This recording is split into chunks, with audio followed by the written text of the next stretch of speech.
Hello everyone. Welcome to the Humans and Wildlife Show. This is episode 16, and for the first time, I'm hosting it by myself without my normal co-host, Christian Zase. So Christian is away with his wife celebrating her birthday, so I just want to say happy birthday, Rosanna, and I hope that you both are having a lot of fun. Okay, so with that out of the way, today's topic is Creatures of the Night, and our guest is videographer Hans Reijnen. So Hans joins us. He's originally from the Netherlands, but he's been living in the United States for quite some time now. He started off in his career, actually I don't know how he started off his videography career, but I know that previously he worked in news, and now we're very lucky to have him focused on filming wildlife and other science topics. So Hans, welcome to the show. Thank you for joining us. Hi. Yeah. No, this is fun. Yeah, Pleased to so be here. I alluded a little bit to like your past videography experience, but how was it that you came to be filming animals and wildlife? I'm married into it.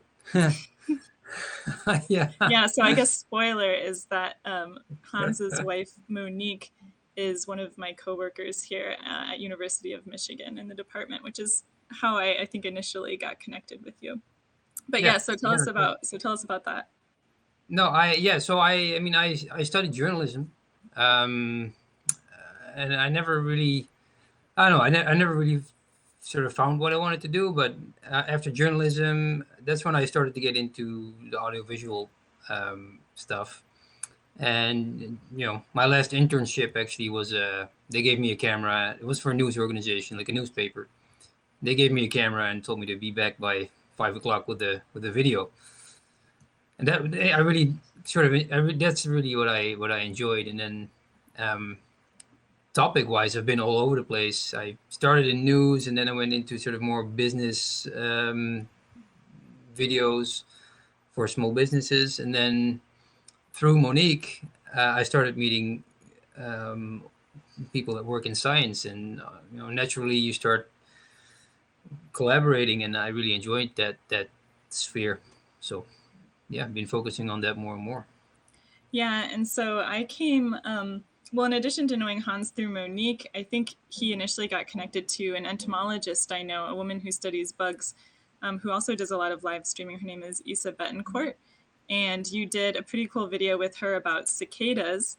And cicadas are a type of bug that emerges like at nighttime. And this particular species, it only emerges once every 17 years. And you both did a really cool video on that. And so at the time I was around and I was seeing all this cool cicada footage, and I was a little bit, Mm-hmm. I wouldn't say jealous, maybe a little bit jealous, because I work with bats, and I was like, gosh, it's so hard to get a picture of these dang things. Like, you're out there at night and they're like moving really fast and they're small. And so when I saw the footage that you got of the cicadas, I was like, wow, I have to try to get Hans to do some video stuff with me next. So Hans, would you like to share some Cool. of your cicada footage? Should we start with that? Yeah, sure. Yeah, no, it was the cicadas. Like we moved to Ann Arbor Mm-hmm. 2 years ago. So my wife Monique, she's a postdoc now at UMich, and it's been difficult. I'll just introduce it a little bit. It's been difficult Mm-hmm. to get work, especially in we arrived here, same with the pandemic. Mm-hmm. So it's been difficult to get projects going. And when I heard about these cicadas, I was like, oh, this is super cool. I got to do something with it. So I started to try and find somebody who was willing to work with me on it. Mm-hmm. So that's how I think it was actually you who forwarded the message to Isa. Yeah. Yeah, so that's exactly how it happened. I was on the Yeah. Twitters. I was on Twitter and I saw your wife's tweet. I didn't actually know her personally. I saw it, but I saw Monique's tweet and she was like, "Oh, are there any, entomologists in the Ann Arbor area?" And I messaged Isa and I was like, "Oh, Isa, people looking for, people like you." And she was like, "Oh, that's great, Georgia, but can you reply in the tweet and say, Monique, I know this person, Isa." Isa was like, "Oh, it's much more like credible if, someone introduces you rather than you making the first step." So yeah, I remember I replied to that tweet of your Hmm. wife's and was like, check out this awesome person, Isa. Yeah, and so Right. um yeah, why don't you go ahead and pull up that footage, and while you're doing that, I'll just respond to some of the messages we have.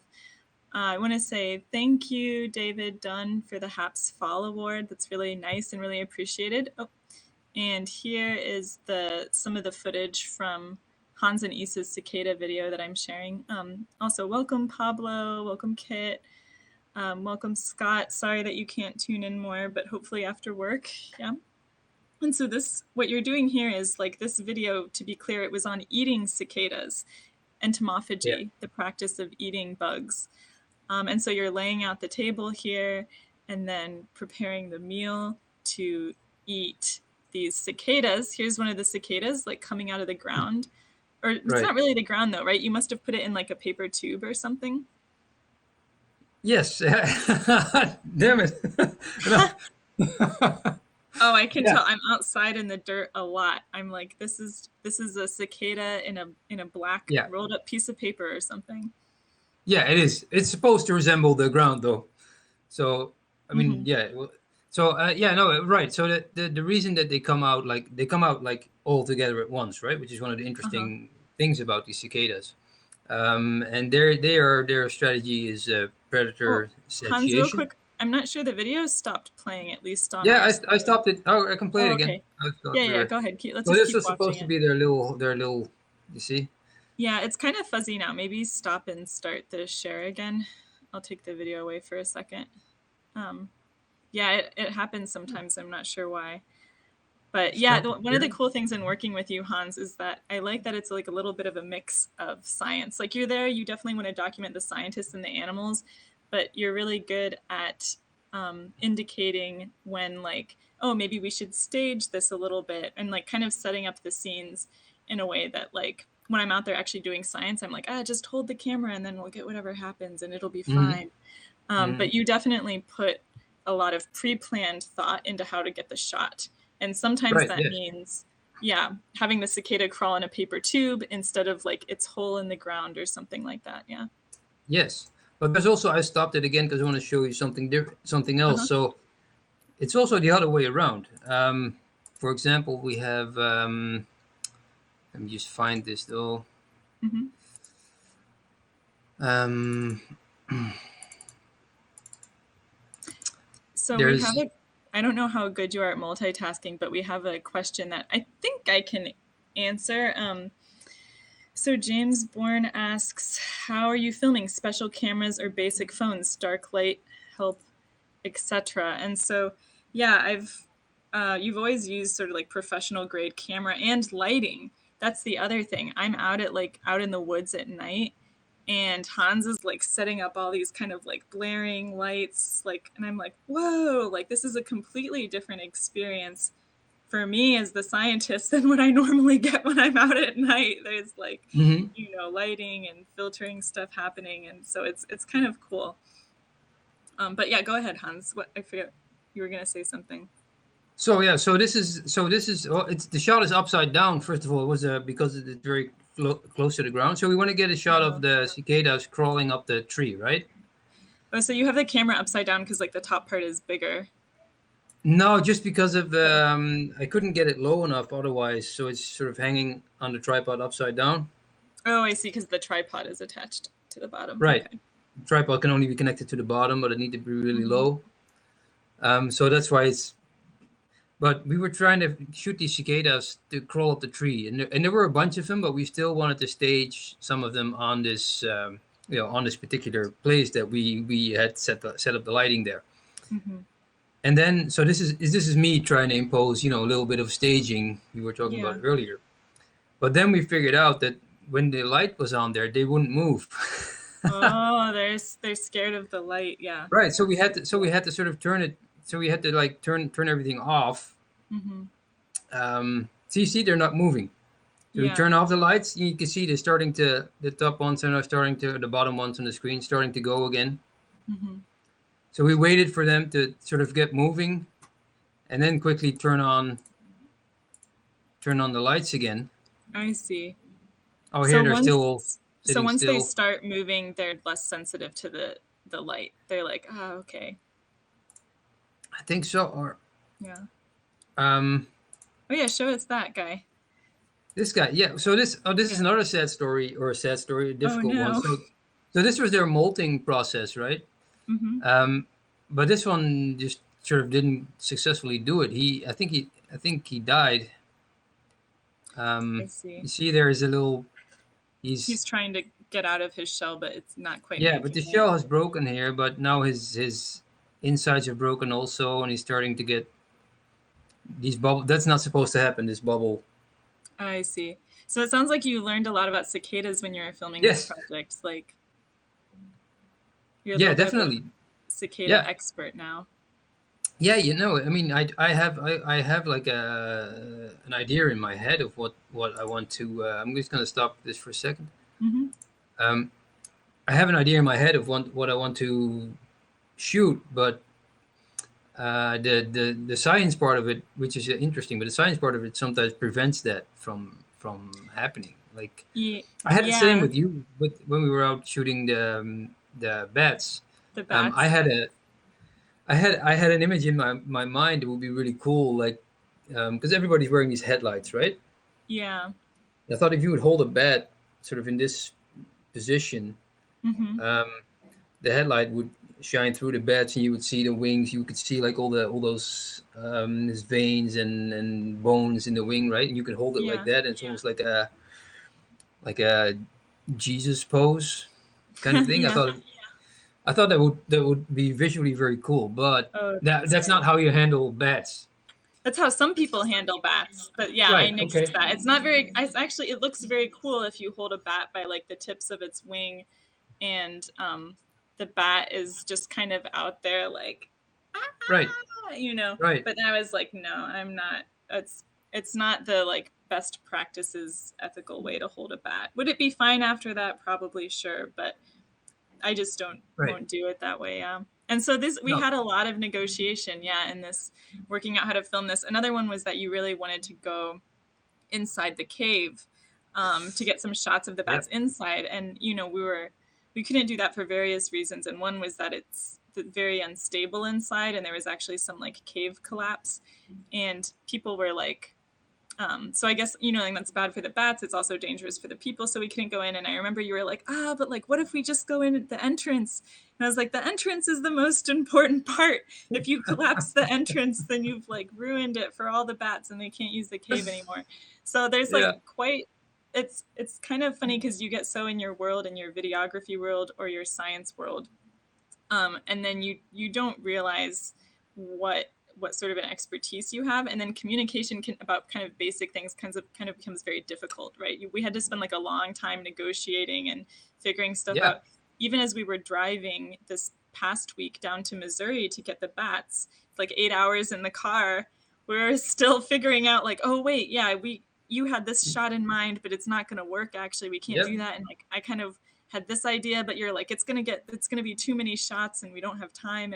And so there's like it's a really cool ongoing process. Yeah. But Yeah. yeah, No. we should share some of the bat footage. Bring up Yeah. All right. Yeah. bring Yeah. up Yeah. your Let's get to favorite bat footage. that. So you haven't even seen a lot of this either, right? Um. Yeah. And so I'll just kind of talk as you're doing that. Like one of the other things is, Hans and I our goal was to make a bat video about my research. And so sort of instead of having the research in like a paper format, we have it in this visual storytelling format. And so one of the things that we had to negotiate was like, well, how much do we care about like whether the right species is in the shot? So this is not actually the bat species I study, but it's one that looks like close enough. And here, like, but this is how we actually go about like collecting data on the bats. So this is measuring the bat's arm right then that we just happened, and these are like often we catch many bats at once, and then we store them in bags temporarily over time. And this is weighing them on a hanging scale. So that's kind of the yeah. I think you pan down in a second. Yeah, you Mm. pan down to see that we have like the bat in the bag clipped to the scale, and then we weigh the empty bag afterwards to subtract the weight. So this is another like not good practice, but some people just clip the metal clip on the scale directly onto the bat wing. I think not very Oh, many people do that anymore, but people just used to like hang the bat like from the scale by its right. wings, and it's strongly frowned upon now by most people. Thank you so much, Karen and Frankman, for the awards. We had the one award from Karen and the Happy Halloween award from Frankman. Thanks a lot. We appreciate it a lot. Yeah, those bags that we were using were pretty cool because like they were see-through and you could see the bat crawling around in them. Yeah, that This is worked out good. just, yeah. Hans, what did you think of the whole bat filming experience? Like, was it like you expected it would be? Um, yes, actually kind of was. The only thing I sort of like I thought was really difficult was in practice, like the entrance to the cave, like where we Hmm. were, was only like on a narrow like a forest path, so there Hmm. wasn't an awful lot of space sort of around it. But that was Mm. just a coincidence of the that particular setting there. Of the terrain, yeah. Yeah, exactly. Um, Um, yeah, so we did get some Otherwise, yeah, no, pictures. I've been on a lot of scientific trips now, so I do have a reasonable sense of. I've worked as a field assistant on a lot of things too, so I do have some sense of how things work. I do want to point out though that this is like all the raw footage as it came out of the camera. So usually, you only so you see all my tries, all my fails, and they don't end up anywhere usually. Yeah, Um, so it's gonna be you pick little snippets out of this footage as it suits the story of the film. right. So, and So, part of this, our motivation for sharing this raw footage before sharing the final product is that, like, we're curious about what questions you all have about bat research or how you go about studying bats. So, we definitely want to hear from you in the chat what your questions are, and it might change, like, what additional footage we decide to film or collect later on. It looks like the video got a little bit blurry again, Hans. I don't know if you want to try, like, resharing your screen. Um, sure. yeah, to see if that'll fix it. I'll turn it off for a second. We have a comment from Gentleman Ghost. I saw bats leave a cave at dusk at Bandelier National Park. Thousands of them. Will never forget it for the rest of my life. Astounding. Wish I had filmed it. Yeah, well, if only you'd had Hans there. So there, Huh. I'm not sure if there were thousands of bats at this site. There was definitely hundreds, and they were leaving the cave. Um, they were leaving a cave, or I guess coming in and out and going from the cave. Um, and this is actually their mating time of the year, and so they were like flying around, like swarming outside of this cave mating. Here we're about to take a little bit a biopsy punch from the wing. So this is like a way that we sample the tissue from the wing, so that we can use the tissue to do like genetic testing or get DNA.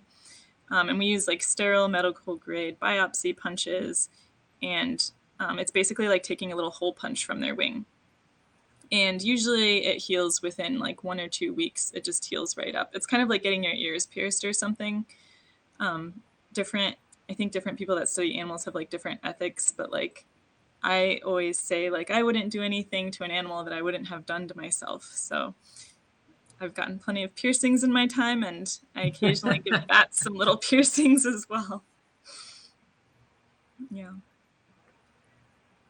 Um, Yeah, yeah, this is there's, one of the things that we're not sure if it's gonna make the final video, right?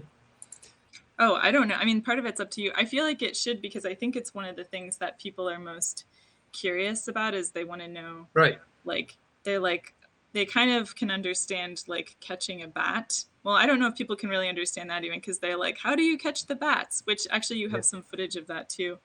But Yeah. yeah, they're like, how do you catch the bats? And then they're like, well, how do you get the DNA? Um, so Frankman asked, can you and do you even want to use additional lights when filming bats? Yes, but this is just putting the tissue sample in the vial here. But like, for example, when we were filming here, the area where we were kind of measuring the bats and taking the tissue samples and stuff, and so like the area where we were filming it had a bunch of extra lights. That was a little bit away from the area where we were actually catching the bats. And Yeah. that's because the bats, will get scared from the light. This was a really I really like this setting at this table is really nice because there were like you have the lights here from underneath the plate, Hmm. right? And my two lights are sort of off to the sides a little bit, and there were like three people around the table that had headlights. So there was actually a bunch of lighting going on around this particular setting. Did It was all the nice. people did all the people with Like headlamps here you can see it. So these two are mine, okay.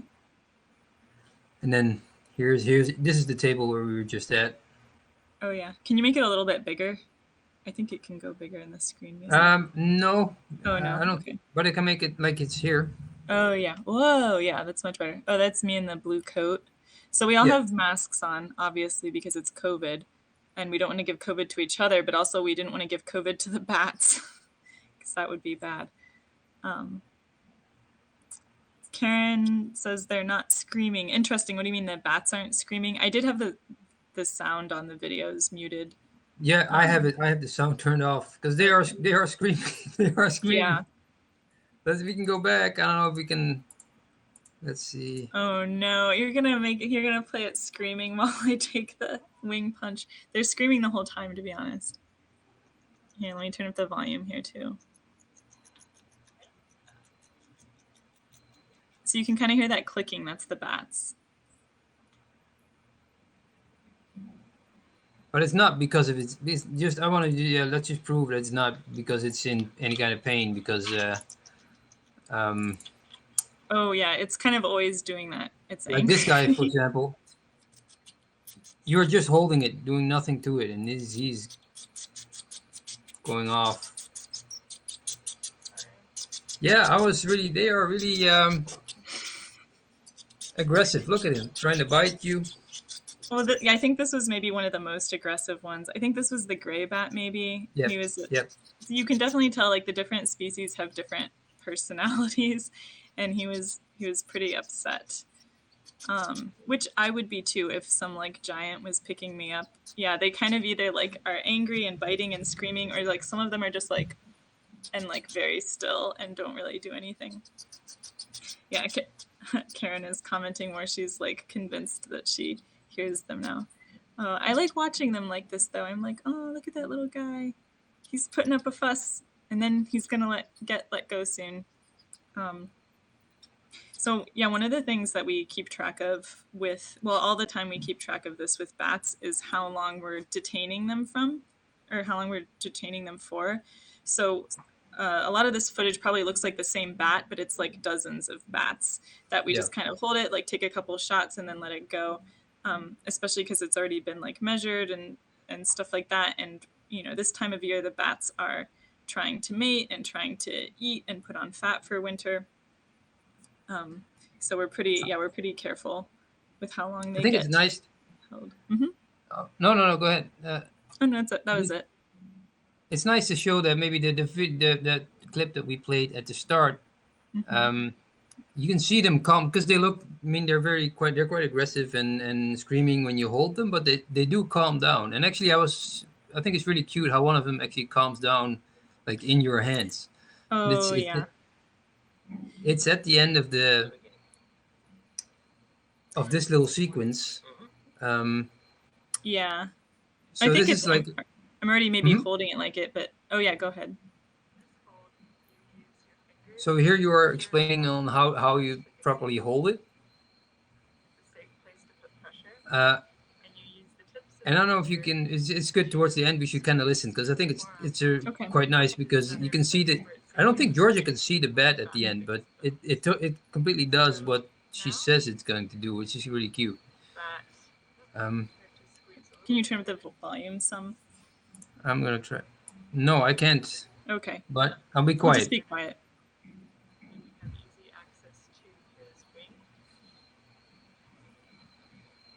So we can check out his wing and measure it and see the rest of his body as well. I We can't. can do a version of this that's upside down, because bats often like to be upside down, and that would allow us to quite easily look at its opposite wing without switching hands. And again, we're just putting pressure on the chest and the back of the bat. Maybe we can look at its feet and its tail membrane. Then the last bat hold is just to create a snug little pocket in your hand for the bat. I'm not putting any pressure on him. I'm not holding him here. I'm just holding my hand in a circle, and he sees and feels that it's a warm place to be right now, and it's a pretty chilly night. So he's pretty cozy to just stay here right now and look around.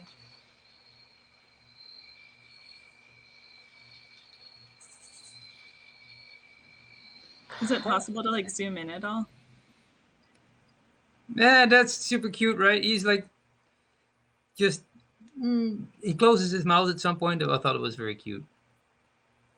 Yeah, I was just asking, is it possible to zoom in at all? I feel like at least on my screen, it's kind of small. I can't really see it. But yeah, I mean, they do that. So they, and sometimes, I mean, that last bat hold, like I was, talking previously about, how to hold them so that you could look at their wing and check out different parts of their bodies. And, but like that last hold there's nothing useful about it. Like you said, I can't really even see the bat, right? I'm just like, holding it and it's in there. And so I really just use that if they're like, kind of tired and you can tell they need to like have a moment before they're really able to fly away, or like, I don't know, catch their breath, like warm up for a second.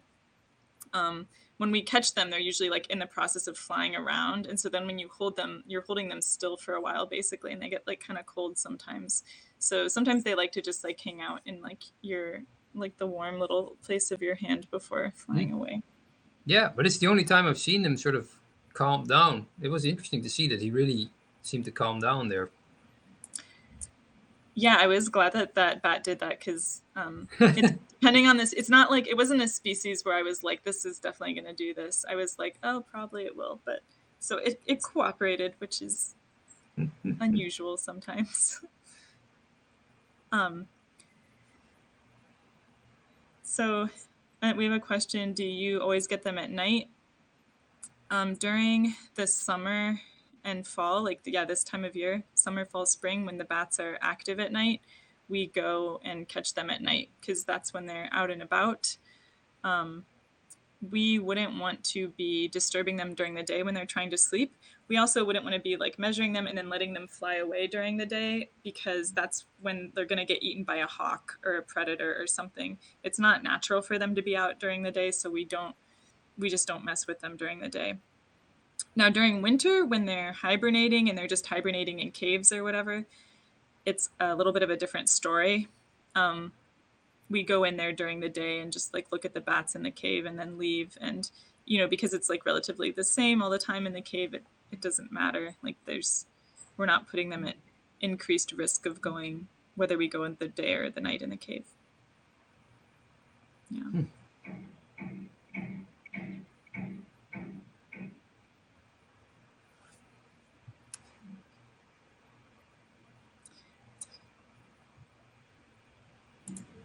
We have a comment from Karen. Yes, I usually don't see them till morning. They will roost somewhere until the evening. I have 2 cats, so we've got it down pat. Haha. Roost is exactly the right word there, Karen. She has a follow-up comment that roost is probably not the right word, but it is. It probably sounds a little bit weird if you're used to like roosting chickens or something, but we say the same for bats. Yeah. Huh. So these are this is our clothesline of bats for just to provide context. So a lot of times you catch a bunch of the bats at once, and then you put each bat in an individual bag, and then you kind of hang the bags on a clothesline. And that helps with a few things. It helps keep them off the ground. The ground is cold. You don't want them to get stepped on by accident. It also helps you keep the bats in order. So you want to like measure the bats and stuff in the order in which you got them. That way you're not like holding on to one bat for a really long time. Like we talked about, trying not to detain any one bat for too long. So we have our little bat clothesline. And then we had a question. We had a question a little while ago from Frankman. How do you catch them? That's a great question.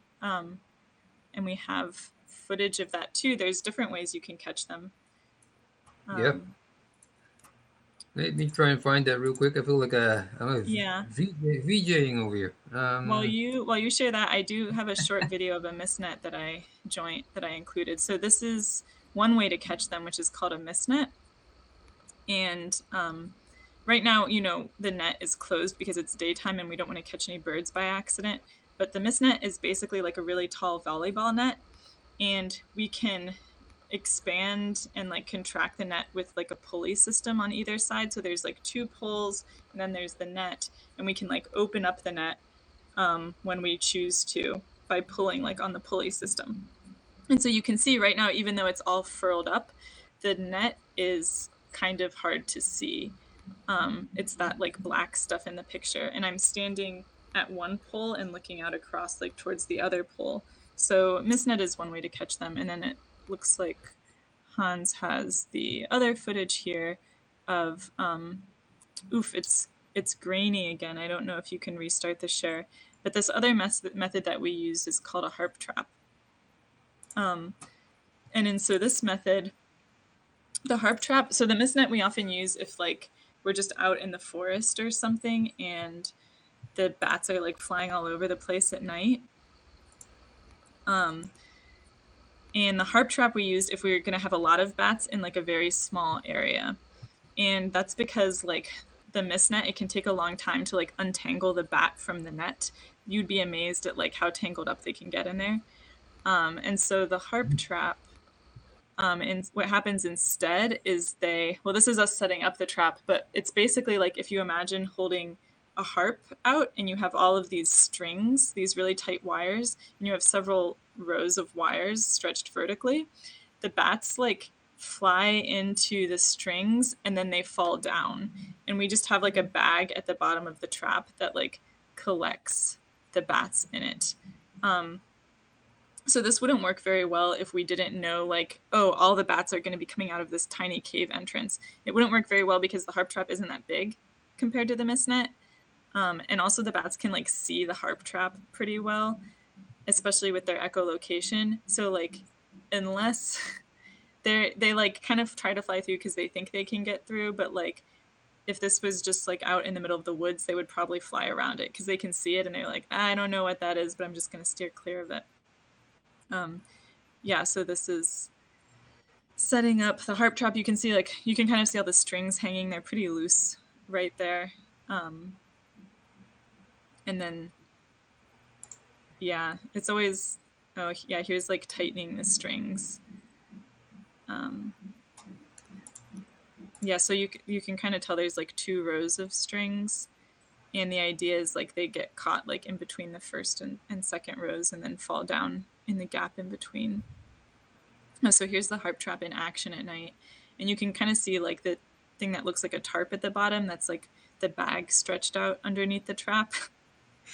And I'm a little bit worried that this footage is going to be embarrassing because the bats like fall down in the bag, and like you'd think it would be easy to just grab them, but like it's surprisingly hard.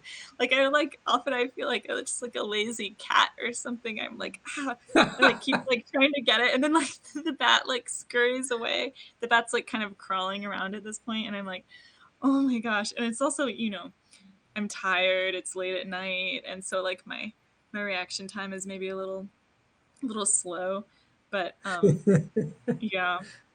know. It is easier than untangling them from the mistnet though, but it's a little bit embarrassing as well. Yeah, it's hard to see because it's not just a bag where they fall in. It's sort of there's like a translucent layer, right? So they get in between. There's a slit there, and then they get in between.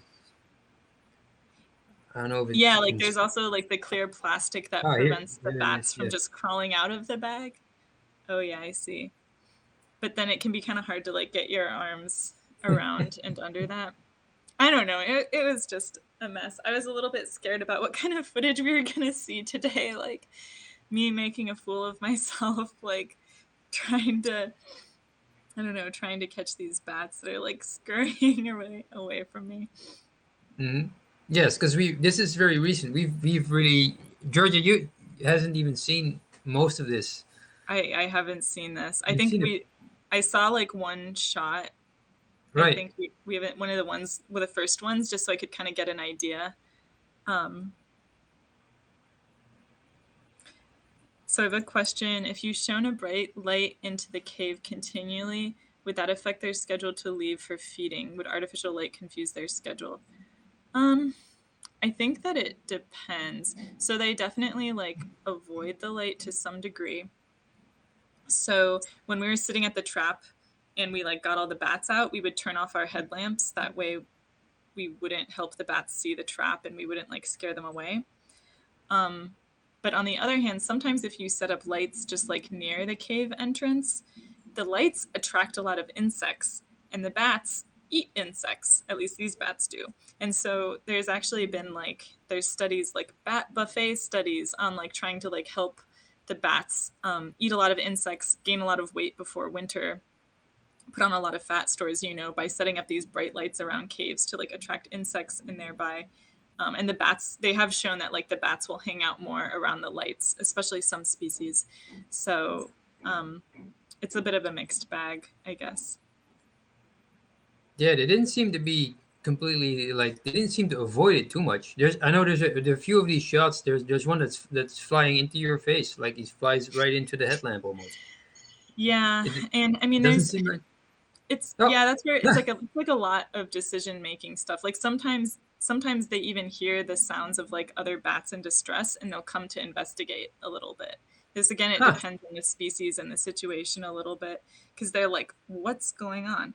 And this situation is unique too, where we have the trap set out up right outside the cave entrance, and um, a lot of them are already outside, at least like especially later in the night, and like that's their home. Like they have to get back home somehow. And so it might just be like light or no light be damned. Like we got to get in there. Um, yeah. Yeah. So certain species are more avoidant of light than others. Some species are like, lights? Heck yes. There's tons of insects around here. There's tons of bugs hanging out at the lights. And other species are like, what is that? I'm not going over there. Um, and again, yeah, it depends on like, are you right outside their house that they're trying to come and go from, like in this case, or is it just like lights in a forest or field somewhere? All these decisions, all these factors like come into their decision about like whether or not they're going to avoid the light. Yeah, just tying up a bat in a bag. What did you think of the harp trap, Hans? Yeah, I liked it. I thought the hard trip was cool. And I mean, from a novice point of view, like it seemed like a good way to catch them.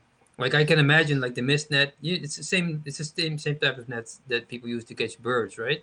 Mm-hmm. They Yeah. get really. I can imagine them getting really tangled in there. And this way, they just they fly into the strings and their wings just kind of get pushed to their bodies and then they kind of fall down. It seems like a pretty um, no, pretty sort of non-invasive way to catch them. They don't really get too tied up. Tangled So up. Yeah. yeah, so Yeah. that And I, it's Yeah, yeah, I will say if you get a bat in a mist net, because it sounds like you've seen like birds caught in the mist nets, right, yeah, um, birds are like way harder to get out than bats. Even bird okay, people will tell you this. It's not just a matter of experience because like all their feathers also get like twisted up in it. And since bats don't have feathers, they just have sort of like short fur. um, it's like much easier to get the bats out. And also the bats can chew through the net. So like if you don't get to the bat, eventually the bat will free itself. This is a bit of a problem. So like, yeah, yeah, usually you get to it and you're like, this bat has like chewed itself out partially already. yeah. Um, I can see them doing that. Definitely, they yeah. are really. I think they're so funny. They're really feisty. They're like they have a lot of fight in them. Literally, like they look like Yeah. they'll ready to take you on. They're They're trying to. Yeah, they're like they're yeah, fighting for their lives, I think, in their opinion. So they do have quite a bit of fight. yeah. Um, yeah, But they I don't look mean, so scared. Like I do. Mhm. a bird looks much more scared of what's going on. I mean, the bats they're probably too scared. It's probably how they look, but they don't look too intimidated by us. They're just, come on. It's because of their teeth. It's interesting. I've heard other people say the opposite, where they're like, the birds don't really react or look scared. They're just like, what? But Oh, really? I think it Huh. depends, like, I guess how you, I don't know, perceive the expressions of animals or whatever. Mm-hmm. Yeah, I will say, like, I mean, I think getting caught in a harp trap is definitely, like, less scary for an animal, probably. I don't know. I guess you're falling down in the trap, but still, it's like you get them away from the trap faster with a harp trap. But I mean, with the mist net, you're covering, like, I don't know, like 10 times the area, depending on the size of the trap. So you're like, just have a much bigger area that you're trapping the animal in with the mist net. And so it's usually the only feasible option, unless you're like right at like this sort of funnel point where all the bats are going to be coming and going. We have a question: how fine of details can they perceive with echolocation, e.g. the strings in the trap? Frankman, yes, they can perceive the strings in the trap. And that's another reason the harp trap doesn't work quite as well, is because the strings are thicker than the mist net. And so with their echolocation, the trap shows up more to them. Oh yeah, this is a really great shot of the strings. You can see like the lights, the headlights shining on the strings of the harp trap. But even the strings of the mist net, the bats can see those too using echolocation, especially once they get like kind of close to it. And you'll often see them when you have this big long net out, you'll see them like come to the net and then, at the last minute, they kind of see it and they try to veer to the side, but they just don't have enough time to like turn around all the way or something. So they like see the net, they try to turn, but then they still end up getting like caught a little bit down the ways. So it's definitely like, yeah, we're at like the top of our game here trying to catch these bats. And some of them do manage to fly around the trap, fly around the mist net. And I guess like another thing is that for the harp trap, we literally seal off like everything around the trap with tarps. So the harp trap doesn't like exactly fit the cave entrance.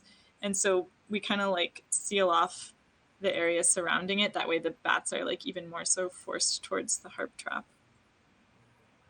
And Karen, you're right, they can fit through a very tiny hole.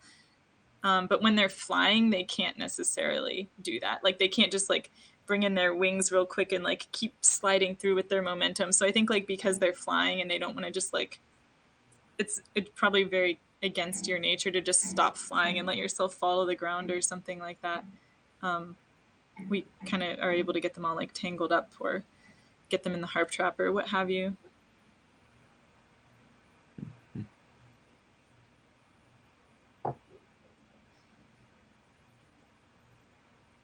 There's a lot of darkness in these shots. Yeah, this is me trying to be sort of. I was trying to be creative and see the strings, and I was waiting for a moment where you could see the strings, and the strings would start to move when a bat would hit it, right? Oh As yeah. a sort of like a mysterious introduction to the trap. Yeah. And so to So, get but at like Frank, yeah, to get at the comment again, like we were sitting by the harp trap a lot of the there it times is. with like our headlamps off in the darkness. Yeah. Oh So yeah, here, to the here, bat here, hit. here it was. Yeah, sort of. But yeah, no, this is very dark. All this footage is quite dark here, like literally. Yeah. Yeah, I can share real quick. I don't think we showed any of the ones of the bat like flying away, like the release of the bat. I don't think we saw those. Just for context, these are 4 bats being held in this picture. They're 4 different species. So this is like one of the conversations we had when it's like, oh, are we going to try to like film the exact correct species or not? I was like, I don't think we should bother. No one can tell them apart except for a bat biologist. And only then, even when you're like really close. Let's see. I think I have that flying. There's a nice shot of you releasing one. Or this is one of the staged shots that I wanted to do, and so she's Oh yeah. getting out of the bag, This and is then sort of a stare down for a second, and then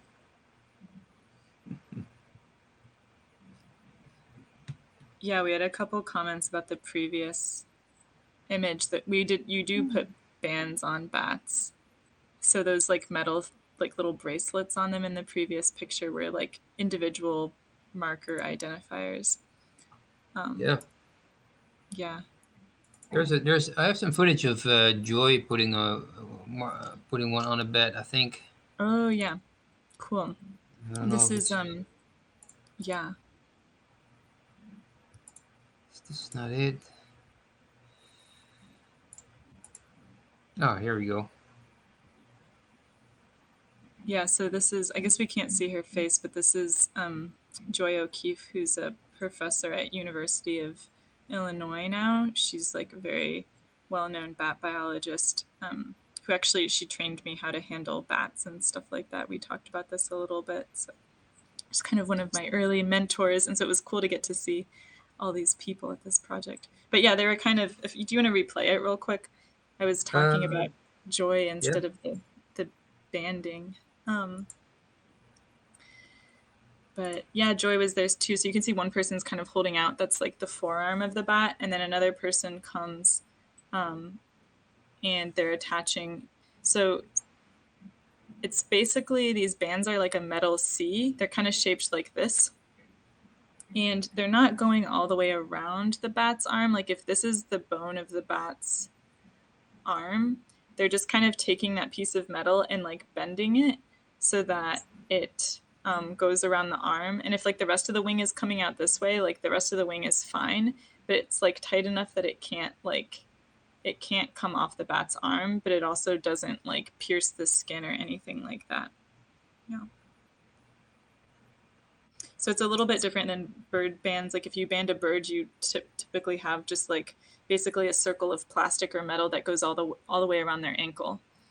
But for bats, they don't have very pronounced ankles, and so we have to like put it around the forearm part. But then you have like the wing coming off that you have to account for. So They don't have pronounced ankles, but they do have very pronounced feet, right? That was yeah, such a funny thing that I learned that the identification of bats. They were looking at the feet and basically how hairy the feet were, right? That's such a yeah, and funny. so like looking again at our 4 species of bats that look almost exactly the same. And I should say real quick, like photo credit for this goes to my other friend Nick Geekus. But yeah, you can tell these bats look very similar. So there's like one species that has, it's like, oh, if you can see any hairs on their toes that extend past the toes, then it's like this species. So the the identification is tricky. Yeah.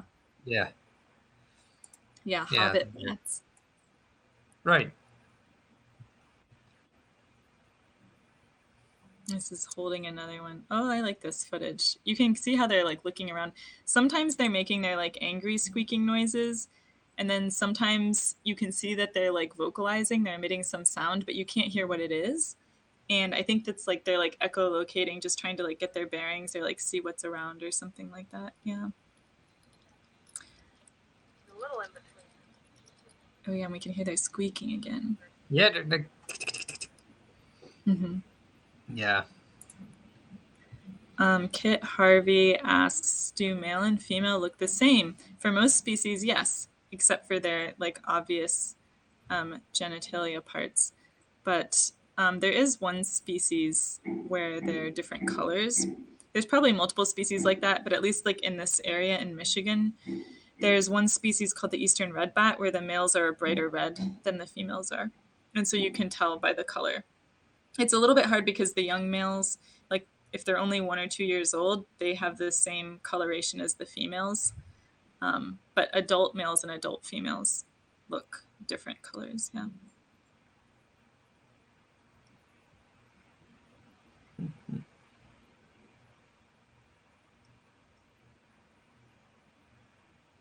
Do you know, Georgia, what this is? Are you seeing my footage right now? Yeah, I am. I was just debating whether to comment on it. I think that I will not.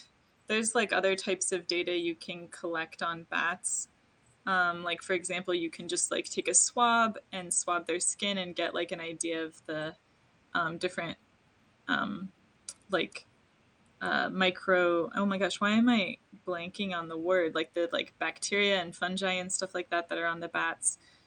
You can also put like a little swab, like swab their mouth to get spit or something like that. Um, we can also collect their poop. There was some, we were collecting a lot of bat poop. Or that was one thing you said you liked, Hans, is that like we showed up at this project. Yeah. Yeah, it's always really, really interesting because especially here we were like a pretty large group of people, right? Like there were like maybe 15 people, 25 people or something. Not everybody knows each other, and you're in the dark. And I was wearing like a full Tyvek suit, Mm-hmm. so you can have someone just yeah, somewhere along the night, somebody tapped me on the shoulder and called and said, "Oh, look, I got the poo." That's just such um, a funny illustration of what the situation is that you're in. Is what I like about working with scientists. That you're kind of instantly in a sort of a different world and different framework of what is like a normal thing to say to a person, right? Yeah. Or it's not even a social thing, but it's just yeah, you kind of take a leap into a different world where things are yeah, somebody can just tap you on the shoulder, and it's a very different start of a conversation than it normally is. Yeah. I Yeah. have I have like a colleague here, actually, Ricardo, who's been a guest on this show before, Ricardo Munoz Perez.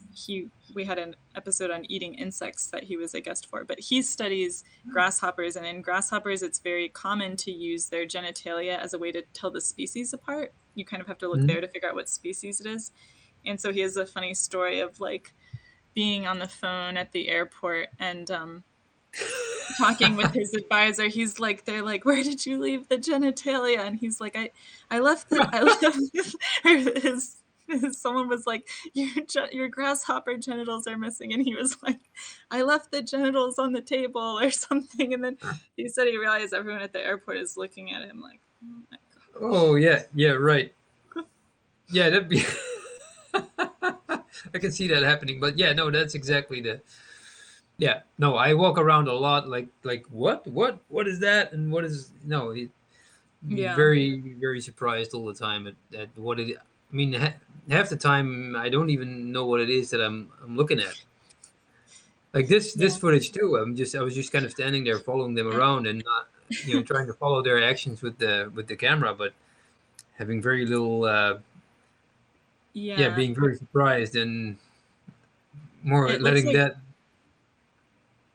These are taking can you fur guess samples. what's happening here? Yeah, the fur sample, yeah. Yeah. So you can see with the scissors, they kind of like ruffle up their fur and then they're just like cutting off a little bit of the fur to save it. You can use it to look at, trying to think of how to explain it simply. You can use it to look at like stable isotopes. So like the hydrogen isotopes, for example, like it's a little bit different, like depending on your latitude. Um, like you can kind of tell like I don't know anything about isotopes, so I don't know how to explain it in a simple way. But yeah, you can look at different things with their fur. Like, oh, if there's different types of isotopes along different parts of the fur, that means that when the bat grew this part of its fur, it was way, way up north, and then when it grew this part of its fur, it was Yeah. farther south, and so things like that. Yeah, humans have the same, right? I think they you can find like poisons in our hair too. Yeah, yeah, exactly. Like just looking at how different chemicals get incorporated, like at different stages. Um, the video looks a little bit blurry again to me. Maybe I'll Okay. stop sharing again. But yeah, or maybe actually we've been going for almost an hour now, so I think that that might be it for a show. But I guess any. I'm curious about your concluding thoughts on filming animals at night because you've done two different projects now back to back. And have you Yeah. learned things? Yeah, it's hard. It's yeah, it's way harder than I thought it would be, and I think it's really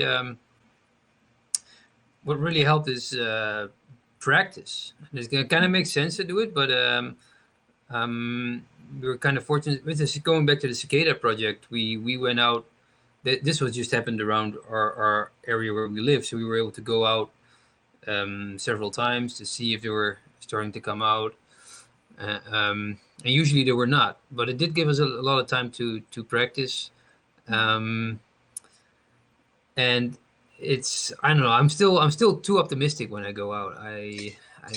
I'm always, and then it's difficult to judge darkness when you're Mm. out during the day. You're thinking, oh, we can do this and that, and then the sun goes down, and you're suddenly like, oh boy, that is a lot darker than I thought it was going to be. Especially out in the forest or Like the light doesn't carry as far, you can't see as much of the shot or something like that. yeah, exactly. For that, and was also what was also hard is that there's no power. Yeah.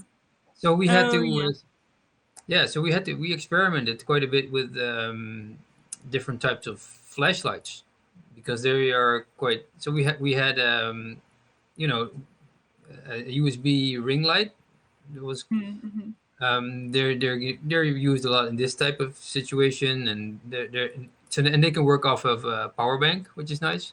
Yeah. And then we used flashlights, but the LED flashlights, they can be pretty bright, and some of them give a nice sort of softish light as well, but they have a lot of flicker issues.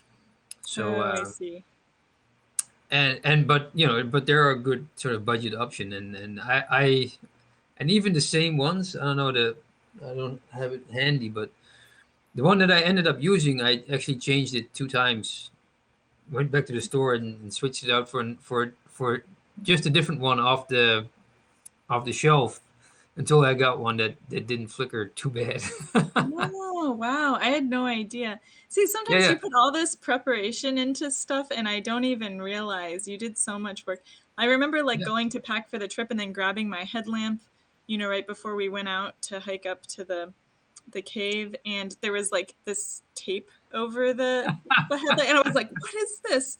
Why is my headlight like covered in tape? And you were yeah. like, oh, it's to like diffuse the light. And I was like, I need my headlight. Like you're like, it makes a big effect, a big difference. And I was like, yeah, I know, a bad difference. I want to be able to see. But then I was like, oh, well, I mean, I guess our primary point today is to Yeah. film and to have the light be diffuse and whatever. And so if I have a little bit of a harder time seeing the bat, then I guess so be it. But it's interesting how cantankerous we get and like set in our ways. I was like, tape on the headlights. No, Um, oh, really? But did it bother you too much? Did you see it? Did you notice a difference when you use the headlight? I didn't actually, but I think it's because I wasn't usually trying to do things that Right. were Yeah. that detailed. And also because like this particular situation we were in, we had a lot of other people around and like people were helping other people, like, Yeah. one person hold the bat, another person like take the wing biopsy. And so I think if I was by myself, then it Yeah. would have made a bigger difference. But because and you have all the lights from filming that kind of help make up for it too. True. So it's kind of Yeah, you're right. I also it had a was few times actually forgot to turn off mine.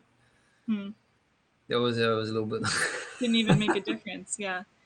Yeah. Um, we did have kind of a funny comment like, "Oh, you can't direct your subjects to please do a second take with a better face expression." I can say Hans directed me to do that plenty of times, but the animal subjects no. Um, and yeah, I was getting a little bit frustrated because I was like, I'm like, you have such a routine. Like I'm used to being like out there. You take the bat, you measure the bat, you do this, you do that, you let the bat go. And Hans is like, oh, like, and it's easy to fall into that routine, Wait, even though wait. the point Yeah. is not to measure the bat right now. It's to get film of measuring the bat. I mean, this was real data that was getting collected, and when I was measuring them, I was actually recording the data and measuring them. But like, it's like it's not our primary purpose right now, and so I had to really slow myself down. Be like, Yeah. okay. Oh, yeah. Filming is a very slow process. People think it's a lot of people get really excited about filming, but it's very a lot of the times, not this time, but a lot of the times it's quite boring because I have to like the people who are filming need to do a lot of stuff, and the people who are being filmed are waiting around for a lot of the time and being bossed around a lot of the time, and yeah, This it was can be making a hard. nice situation because we had so many bats that I was like, oh, well, if you're setting up for the next shot, then I'm just going to measure this bat and finish it and let it go, and then take the next bat and start with that one, and then so it was actually kind of, it ended up being really nice, I think, in that regard. Yeah, no, too. There was a bunch of stuff going on, which made it easy for me too, because it was, especially if you're by yourself, you're kind of scattered. You're thinking about footage, you're about your camera, your exposure, your audio, where you're putting your feet, and then where the light is, and then you need to sort of try and direct the person who is filming, and then I think that's a really, probably for me, the most difficult part of doing these types of shoots, because then and you're tired, it's at night, and then to sort of verbalize to the person you're filming what it is you're trying to shoot and how you want them to act, etc., is that's for me is a quite a big challenge too. Yeah, well, because that was another thing. I did watch just the first time you shot me in the field, I watched on your camera right after, and I was like, oh, like that's why he asks, is that where your hands are going to be? And I'm like, I don't know, generally, yes. Like they're going to be wherever I can hold the bat and see it the easiest. But then I was like, oh, when I just suddenly move my hands here, they're out of the shot. My hands and the bat are just it goes from being a beautiful oh, I'm trying to even set it up here, oh, it goes from being this to just it's oh, I have to stand here, stay here, keep my hands. Yeah, that happens a lot with this sort of a lot of first takes, and especially in these types of situations. Yeah, you're doing okay. So somebody's holding it, okay, and focus, lighting is good, and I'll say, okay, do your thing, and they're like this, and oh, and then it turns out they have a very important instrument back here that they're going to use to take it. I'm like, oh, okay, well, we'll move around, and then we'll go. Yeah, that's how it goes. Yeah. I really tried my best, but I can tell that you had to deal with a lot, apparently. No, it wasn't. No, it wasn't. No, it wasn't so bad. No, it wasn't so bad with you. But this always happens. It's yeah. No. So I think we should close with one final shot of the bat taking out of the bag and releasing it again. That was basically the first shot that we filmed in the field. We looked at it briefly here.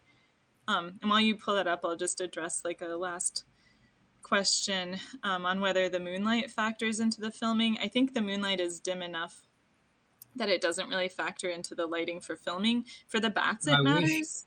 Yeah, but it doesn't seem to matter for, especially because we were in the forest for this particular place, so it's all the trees still have all their leaves on them, and so yeah. But we'll just leave you with this final bat footage, and I guess me and Hans, I'm gonna take us off the screen real quick, but thank you everyone for joining, and we hope to see you next week on our next episode of the Humans and Wildlife Show. Take care, everyone.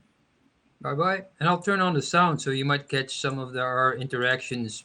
Me trying to instruct Georgia to wait, and oh no, our interaction. All right. Oh no. Thanks. Ready? Or you tell me when. Almost.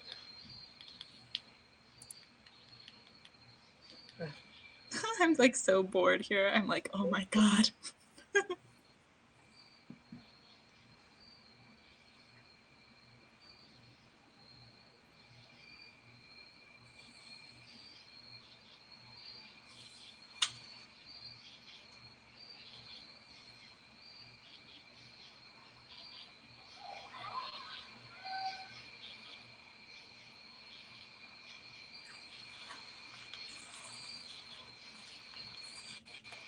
Cool. I like that.